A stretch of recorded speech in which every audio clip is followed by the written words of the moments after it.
எல்லாருக்குமே ஒரு சந்தோஷமான செய்தியை சொல்ல போறேன். நீங்க இதுவரைக்குமே யூஸ் பண்ணின மொபைல் ஆப்ஸ் எல்லாத்தோட பாஸ்வேர்டுமே மறந்துட்டீங்க அப்படின்னு சொல்லி நினைச்சிட்டு இருக்கிறீங்களா? உங்களோட போன்லயே அவ்வளவு பாஸ்வேர்டுமே சேவ் ஆகுது அப்படின்னு சொல்லி சொன்னா நம்புவீங்களா?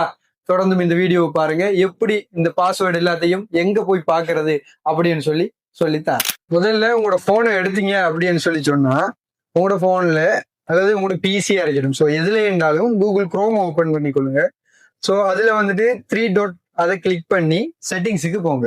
செட்டிங்ஸுக்கு போனீங்க அப்படின்னு சொல்லி சொன்னால் ஸ்க்ரோல் டவுன் பண்ணக்குள்ளேயே வந்துட்டு கூகுள் பாஸ்வேர்ட் மேனேஜர் அப்படின்னு சொல்ற ஒரு ஆப்ஷன் வந்து உங்களுக்கு விளங்கும். ஸோ அந்த ஆப்ஷனுக்கு வந்து பார்த்தீங்கன்னு சொல்லி சொன்னால் உங்களுக்கு நீங்க பார்க்கக்கூடிய மாதிரி இருக்கும். நீங்க என்னெல்லாம் ஆப்ஸ் யூஸ் பண்ணியிருந்தீங்க, அந்த ஆப்ஸ்ல எல்லாம் என்ன பாஸ்வேர்ட் யூசர் நேம் கொடுத்து லொகின் பண்ணினீங்களோ இருக்கிறத வந்து யூஸ் பார்த்துருக்கும். ஸோ இப்போ நான் வந்து என்டையில இருக்கக்கூடிய பாஸ்வேர்டில் வந்துட்டு A2 ட்ரெடர்ஸ் என்கிற ஒரு வெப்சைட்ல வந்து லொகின் பண்ணிக்கிறேன். ஸோ அதை கொடுத்தோடனே எங்களோட ஃபிங்கர் பிரிண்ட் அல்லது நம்மளோட ஸ்க்ரீன் லாக் வந்து பாஸ்வேர்டாக கேட்கும். ஸோ அதை கொடுத்தீங்க அப்படின்னு சொல்லி சொன்னா உங்களுக்கு அதில் யூசர் நேம் பார்க்கக்கூடிய மாதிரி இருக்கும். ஸோ பாஸ்வேர்டு வந்து ஹைட் ஆகியே தான் இருக்கும்.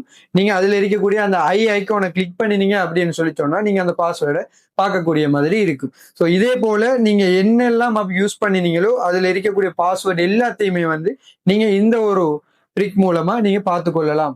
இந்த வீடியோ உங்களுக்கு பிரயோசனமா இருந்துச்சு அப்படின்னு சொல்லி சொன்னா கட்டாயம் இந்த வீடியோவை உங்களுடைய ஃப்ரெண்ட்ஸ் அண்ட் ஃபேமிலிக்கு ஷேர் பண்ணுங்க. அடுத்த வீடியோவில் என்ன கண்டென்ட் உங்களுக்கு முக்கியமா என்ன தேவைப்படுது அப்படின்னு சொல்லி நினைக்கிறீங்க அப்படிங்கிறத கமெண்ட்ல சொல்லிட்டு போங்க.